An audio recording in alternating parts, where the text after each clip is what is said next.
It's launch day today. See if she still floats. There he goes. He obviously didn't look at the manual. Very disappointed. Now, who said that living on a boat isn't a roller coaster of emotions? After a solid week of Nandji 2, living on the hardstand and dealing with the endless list of jobs and unexpected curveballs that always seem to show up, The bearings are right, but it's too loose. launch day is upon us. Nandji 2's butt is looking sexy and ready to return to her natural habitat.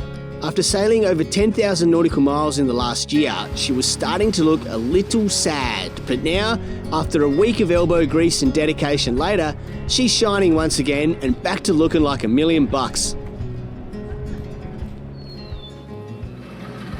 It's launch day today. We're going to go back in the water. Yeah, it's very exciting because it's kind of the end of the chapter of boat work and we can start thinking about our next steps. So, very exciting. It's hard to move on from Naisna, but yeah, we're going to have to move on. Good that we've got all the boat work done.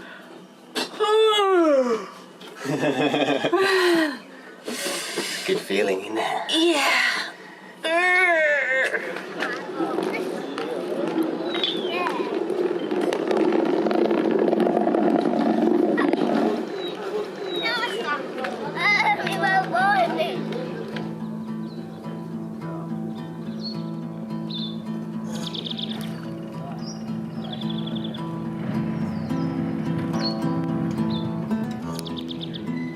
Look! We're rolling. Rolling. Launch day, there's nothing quite like it. It marks the end of life on the hard and the return to the water where Nandji 2 truly belongs. You okay there? Nervous feeling. All right. Boat work and maintenance are all part of this lifestyle, sure, but let's be honest, any upcoming haul out comes with a sense of dread. What's going on, Leela? Is Big Boat going in the water? No, the tides stop moving. Yet launch day, that's a whole different story. It's all smiles, excitement, and that familiar feeling of freedom.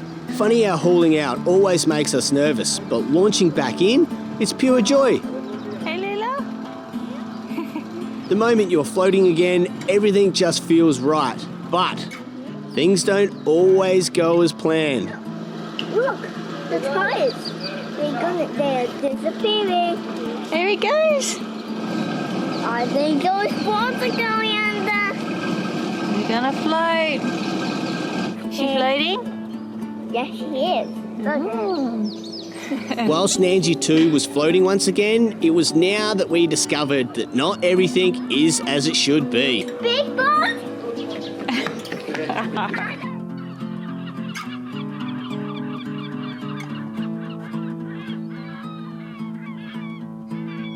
We wouldn't bloody read about it, so we've gone back in.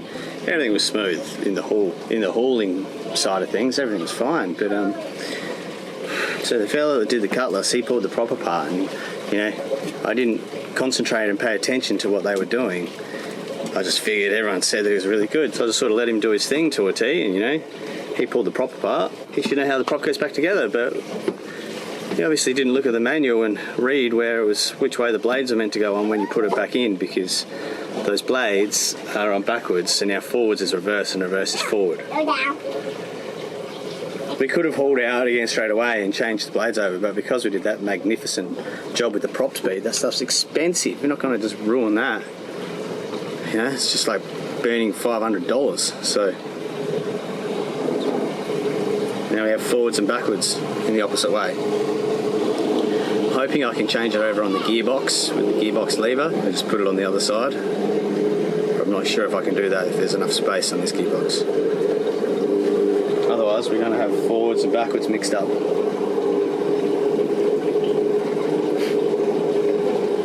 So annoying, man. He tried to sneak in a loose cutlass just with Sikaflex. Lucky I caught him doing that. Ordered a new one though, which was good. But very disappointed. Sometimes you're just like, man, that's why you do stuff yourself.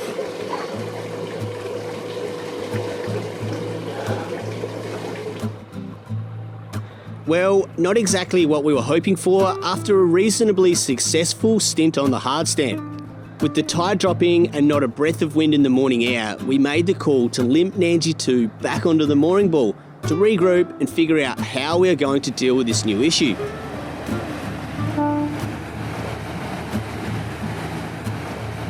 Now let me tell you, when the propeller blades are facing the wrong way and forward suddenly now means reverse, it changes what was an easy task into a difficult challenge of manoeuvring a 47-foot vessel that weighs 18 tonnes with no bow thruster.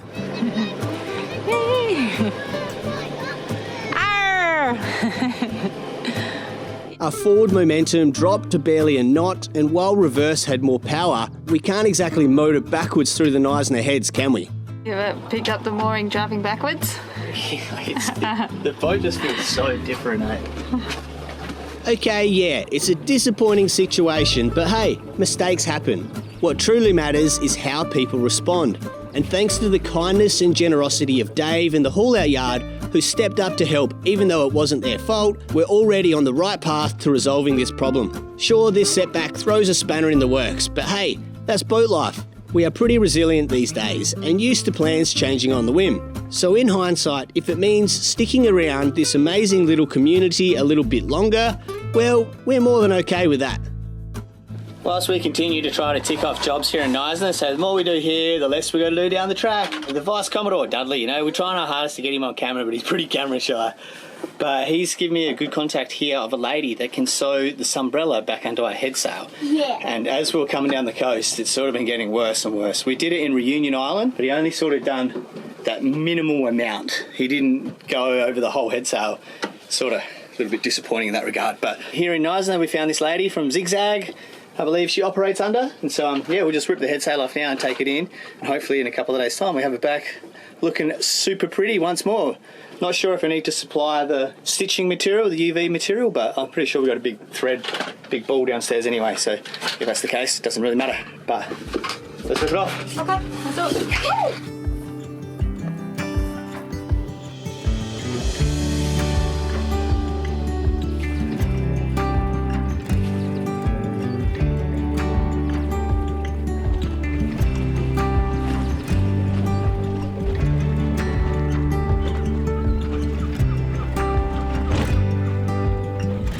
Glad that went in.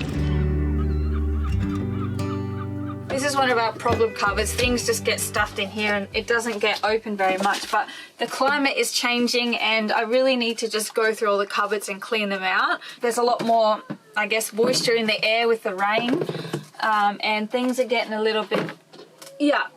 Our boat, it's got like veneers in every cupboard, so there's wood in the cupboard that separates the hull from inside the cupboard, but there's no insulation on the hull or in between that space, and so I am a bit nervous about winter in South Africa and what that's going to mean for the boat, and so yeah, now that it's starting to head into the cooler climates, I just really want to clean everything out, and then we'll probably have to do another big deep clean as well before we leave.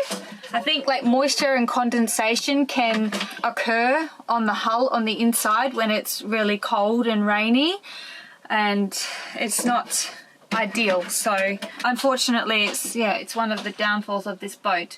It's absolutely amazing in the tropics and in the warmer climates, but in the colder climates not so much. Maybe we need to put a gas heater in or something. When we first bought Nandji 2, one of the issues that we had was that this wood in here had rotten out. There was a leak in one of the seals back there for the lazarette, and it was just causing moisture to come into the boat. There was also a hole that was drilled through the deck, so we think that they drilled through a bung hole and perhaps there was moisture underneath the teak deck. To get that moisture out, they just drilled a hole straight through the deck and then let it drip out from there, and so it wasn't sealed over when we bought the boat, and water was still coming down through there and it was rotting all this wood in here as well. So this was quite a problem area.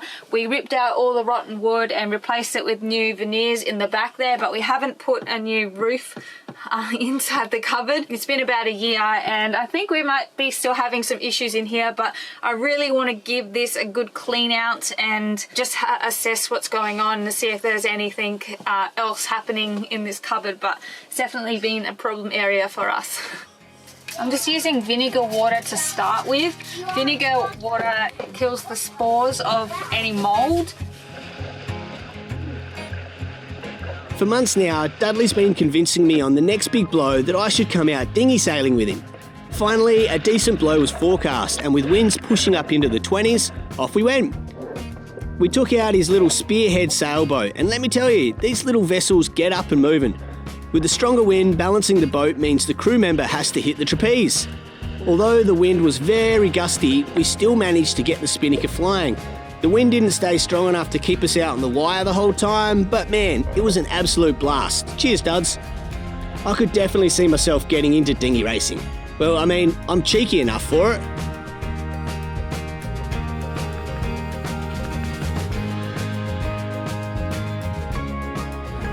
We got our sail back. He's sort of given it all the once over. Pretty much said there was all the foot had to be restitched and quite a few metres on the leech as well. But well, that's good, doesn't matter.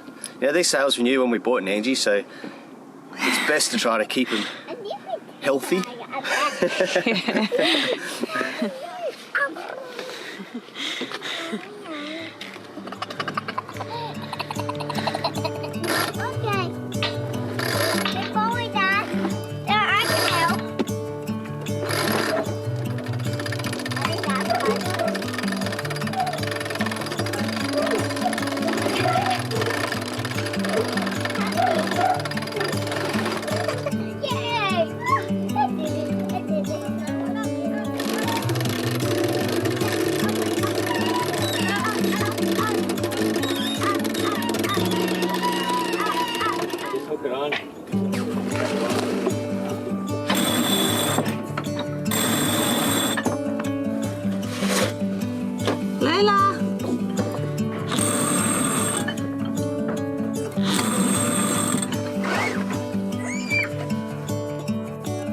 Still not ready to leave the town of Neisner, we had found a skilled welder to then tackle the next round of boat work. So we are off the mooring once again and heading back into the waterfront marina. We had done this trip already where Nandji 2 has been hauled out briefly, where we rectified that little issue with the drive system and the prop blades being put on backwards. Though it was all hands on deck, and in the chaos, we forgot to hit the record button. But despite the lack of footage, the mission was a success, and Nandji 2 is moving forwards in forwards gear. With Benita's trusty tugboat skills in flubber guiding us in, we're back in control of our home and ready for the final job before our departure of this beautiful place. What did we make today? We made Wow, what's that? the Easter egg. Yeah. It's for the Easter egg for The Easter Bunny? Yeah. What's he going to do? Is he going to come tonight? yeah. And leave Easter eggs? Yeah, for us. Wow, And then- exciting. Do you want to show it? You got stickers. You painted it. Yeah. Very creative. Yeah. Yeah. Okay. You excited about tomorrow? Yes. Bath, books, bed. Hey, penguin! Do that then. Oh, you're the cutest penguin! It's a fresh, foggy morning here in Neisner.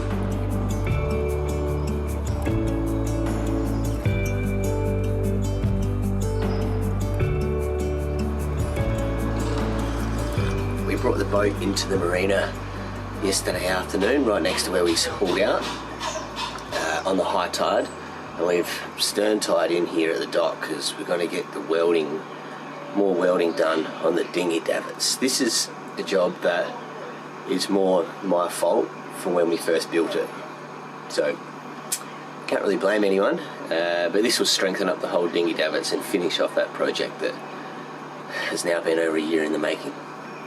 Vision are launching their new boat, pumping out one a month, going in the water this morning.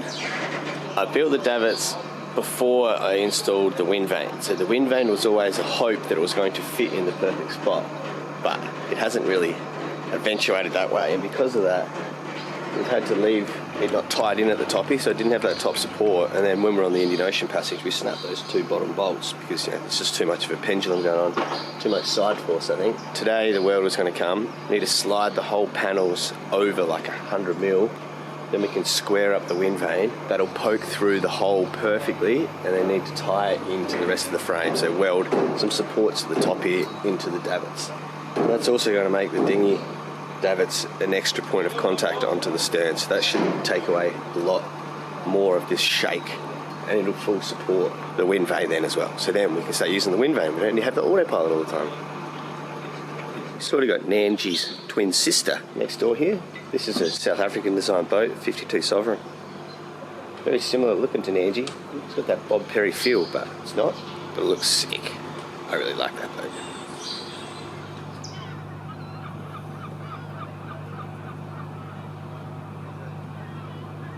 It's amazing what a couple of hours can do. God, it was freezing cold this morning and foggy. 2 hours later, the sun is up, full beaming, and it's hot. Gone from beanie, pants, jumper to shorts and t-shirt. Another job we wanted to do here in the marina. So one was to do the welding, but the other big one was we need to replace our rod kicker, the boom vang here. On our sail from Reunion to Madagascar, or maybe it was Madagascar to Mozambique, can't remember, but we straight up just ripped the boom vang. We can see here we broke the casting of the base bracket which attaches the kicker to the mast. The boom vang is quite important in regards to your sail shape of your mainsail, especially if you go into windward. So you pull your kicker on tight to really make the mainsail tight, and then when you are going downwind, it's good to release it to lift the boom up with the topping line, and then you get more of a curved shaped sail as you are running downwind. You know, previously we didn't really move it much, but just through jibing, I believe we snapped it in jibing in high winds. So I reckon that's what sort of caused it, because there's so much pressure on it, and we had it cranked up as if we're going to windward. We hadn't released that pressure on it. We've got ourselves a nice spanking new 4-spar rod kicker, so we're going to install this today, or at least have a look at it today with Dave. You remember Dave from Sea Services and Rigging, the fella that hauled us out here. He does everything with all the new catamarans and helps them step their masts and stuff, and since that new vision boat launched and is next to us, he might be busy on that today. So I'll just sit out here and be like, Dave, come on over, mate, let's sort out this kicker. I can remove this old one, and then we'll pull out the new 4-spar rod kicker and we'll see what it looks like. That was better. Daddy, you have to get it better. Get it out. That's exciting. Ready? Dad. Yeah? That could be my powerful racetrack. It looks perfect. Yeah.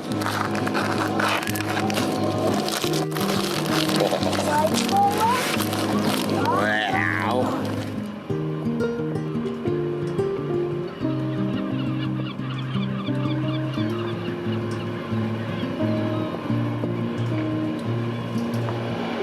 Taking the top of the vane off, because that needs to spin anyway to the side to square it up, so that's running parallel with Nandji going forward to aft, but we want to gain a little bit more extra height. I'm just going to crack off all these bolts. There is a bearing at the bottom of the hydrovane, which they say needs to stay outside of that bottom bracket. Although, speaking of hydrovane, and because we're welding it at the top, so we're adding that extra support, it's okay if that bearing goes inside that bottom bracket now. So I just don't need to crank up tight on it. So there's still that support, but it's not tight, so that bearing can still move freely.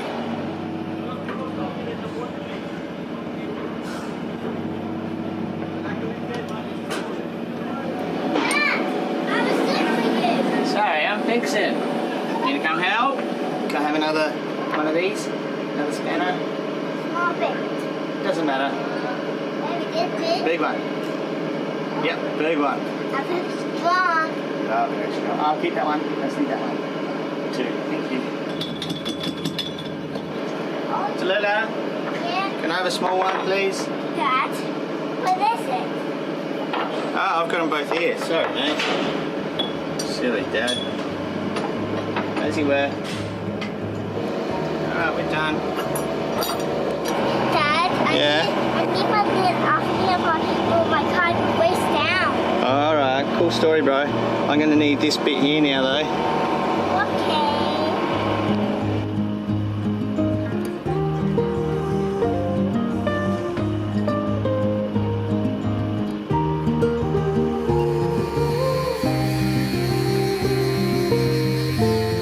To admit, watching them work and chop it up, it's a bit of a confronting feeling. You know, you got to cut it. Things have to get worse before they get better. But I know, I really like my dinghy davits.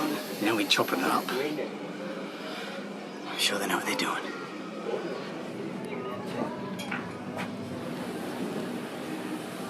I was always pretty curious about the fact of, you know, we got permission by the harbour master to be in at the dock here and doing the boat work, grinding and cutting and having a restaurant right there. But, you know, the boatyard is right next to the restaurant. The restaurant's called Dry Dock. Like, come on, man, Dry Dock. Surely that means there's going to be boats around getting some work done, you know. But the restaurant's complaining that they're losing customers because it's too noisy. So we had to stop, which is delaying because we need to grind and polish. So, yeah, setback, but we've just got one last little bit of cutting to do so we can weld to join everything together, so then at least it's all one solid structure again. And cheers to Herbie, the harbour master, though. He's like, yeah, go on, just cut it quickly. Oh, man, what are you meant to do, I suppose? It's a very nice restaurant, but surely the owners or the manager of the restaurant should think twice when you call the name Dry Dock. Expect boat work, mate.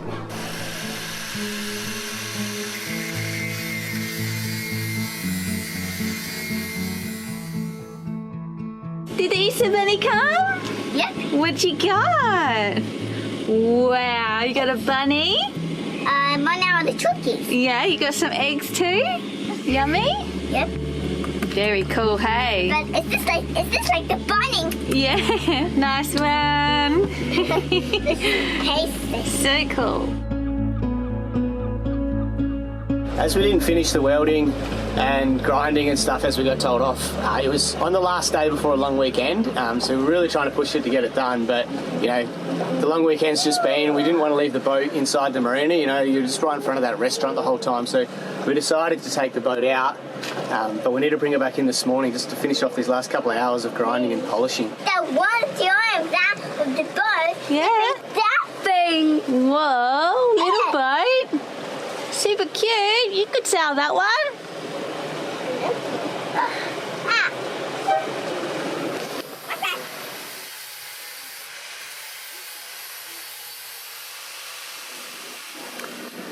All right, well, the welding is all done. They had to cut everything and slide the solar panels over, and they've welded everything back together. On port side, you can see a little bit of a kink in the bars here still, but hey, it's just going to chuck surfboards up there anyway, so you won't be able to see it. It's all strong again. We've got this support now for the top of the wind vane, and so now the wind vane's nice and square to the boat. Yeah, we're good to go.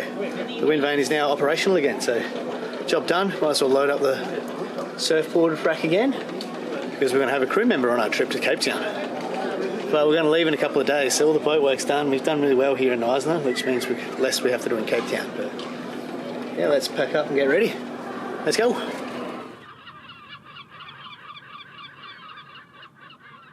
A weather window's presented itself for our next passage down to near Cape Town. There's two cute little bays there called Hout Bay and Stevenson's Town. Yeah, we've got like this really cool weather window of super calm weather for 3 or 4 days, and then also the swell is under 1 meter as well. The season's kind of changing into the winter climate where those big swells off the coast are starting to pick up, and so picking the passage going south, you have to be very careful. It can get quite gnarly, so this weather window is just perfect for the next passage going down, so we're going to jump on it and take it. We've got a crew member that'll be joining us, which is Natasha.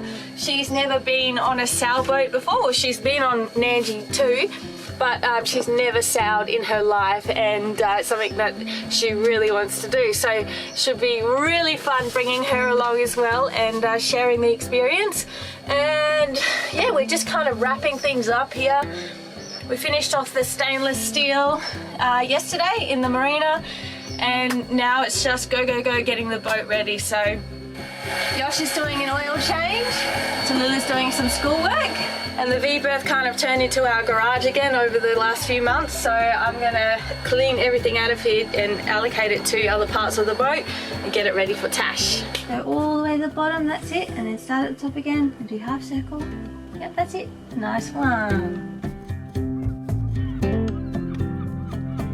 When Nandji 2 is looking good and feeling strong, so are we, and it is nice to have her ready for sailing once again. Neisner has been a special place and we have really loved our time here, but join us in the next video as we sail around the most southern tip of Africa. Thanks for watching, be sure to like and subscribe to the channel and we'll see you in the next one. Cheers!